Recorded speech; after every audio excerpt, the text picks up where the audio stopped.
আসসালামু আলাইকুম। ডিনোভোর আরও একটি নতুন ভিডিওতে আপনাদের সবাইকে স্বাগত জানাচ্ছি। আমি জহিরুল ইসলাম। আমরা লিগ্যাল সিস্টেম অফ বাংলাদেশের সিরিজ আলোচনা করছিলাম। ইতোমধ্যে আমরা 14 পর্বের আলোচনা শেষ করেছি। আজকে 15তম পর্বের আলোচনা করব। এই আলোচনার মধ্য দিয়ে আমাদের মুসলিম পিরিয়ডের আলোচনা শেষ হবে। তো আজকের ভিডিওতে আমরা আলোচনা করব মুসলিম পিরিয়ড, অর্থাৎ মুসলিম পিরিয়ডের যে দুইটা ভাগ ছিল, সুলতানি এবং মুঘল, দুই পিরিয়ডের বিচার ব্যবস্থায় এবং অপরাধ শাস্তি প্রদানের ক্ষেত্রে কী কী ত্রুটি ছিল তা আমরা আজকের ভিডিওতে তুলে ধরব। তো চলুন বিস্তারিত আমরা বোর্ডিংয়ে শুরু করি। মুসলিম বিচার ব্যবস্থার ত্রুটিসমূহ। মুসলিম বিচার ব্যবস্থার ত্রুটি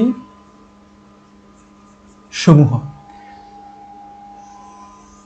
ইংলিশটা আপনারা একটু নিজেরা খাতায় তুলে নেন। Defects of Muslim administration of justice. Defects of Muslim administration of justice. তো এই মুসলিম বিচার ব্যবস্থার যে ত্রুটি, এই ত্রুটির আলোচনাটা আমরা ব্রিটিশদের দেওয়া পয়েন্ট অফ ভিউ থেকে আলোচনা করব। অর্থাৎ ব্রিটিশদের মতে মুসলিম বিচার ব্যবস্থায় কিছু ভুল ছিল, কিছু ত্রুটি ছিল। আজকে আমরা ওই ত্রুটিগুলো তুলে ধরব। 1 নম্বর, নির্বাহী ও বিচার বিভাগ পৃথক ছিল না। এটা ছিল প্রথম ত্রুটি। 2 নম্বর, হেদায়া ও ফতোয়া ই আলমগীরির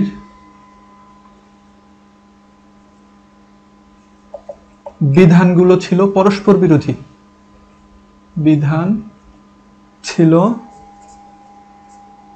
কন্ট্রাডিক্টরি বা পরস্পর বিরোধী। পরস্পর বিরোধী। প্রাইভেট ও পাবলিক ল এর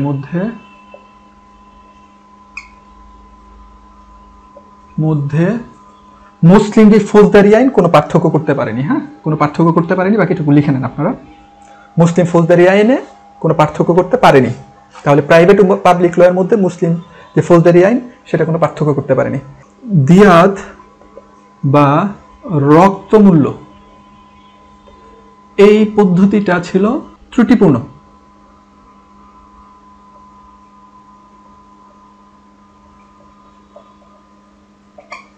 পাঁচ নম্বর, তাজিরের ক্ষেত্রে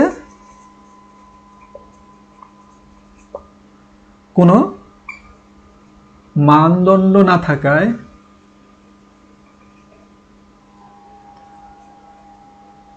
আদালত অসীম ক্ষমতা পেয়ে যেত।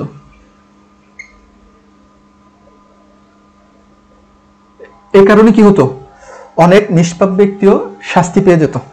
আমরা পুরো আলোচনাটা আরেকবার একটু রিক্যাপ করি। মুসলিম বিচার ব্যবস্থার ত্রুটিসমূহ, নির্বাহী ও বিচার বিভাগ পৃথকীকরণের যে বিধানটা বা পৃথক, এটা ছিল না, ব্রিটিশরা বলছে। এছাড়া হেদায় ও ফতোয়া আলমগীরের বিধান ছিল পরস্পর বিরোধী। প্রাইভেট ও পাবলিক ল এর ক্ষেত্রে যে মুসলিম পিরিয়ডের যে ফৌজদারি আইন কোনো পার্থক্য করতে পারে না। এছাড়া দিয়াত বা রক্তমূল্য যে বিধানটা বা পদ্ধতিটা, এটা ছিল সম্পূর্ণ ত্রুটিপূর্ণ। এছাড়া তাজিরের ক্ষেত্রে কোনো মানদণ্ড না থাকে আদালত অসীম ক্ষমতা পেয়ে যেত, যার কারণে অনেক নিষ্পাপ ব্যক্তিও কি করতো, শাস্তি পেয়ে যেত। তো এই ছিল মুসলিম ব্যবস্থার ব্রিটিশদের দেখানো মতে কিছু ত্রুটি। আমরা এই পুরো আলোচনায় আমরা মুসলিম পিরিয়ডকে দুইটা ভাগ করেছিলাম, একটা ছিল সুলতানি এবং একটা ছিল মুঘল। পুরো আলোচনাটা আমরা এই ভিডিওর মাধ্যমে শেষ করলাম। পরবর্তীতে আমরা ব্রিটিশ পিরিয়ডের আলোচনা শুরু করব। তো পরবর্তী ভিডিও দেখার আমন্ত্রণ জানিয়ে আজকের মতো এখানে বিদায় নিচ্ছি। আল্লাহ হাফেজ।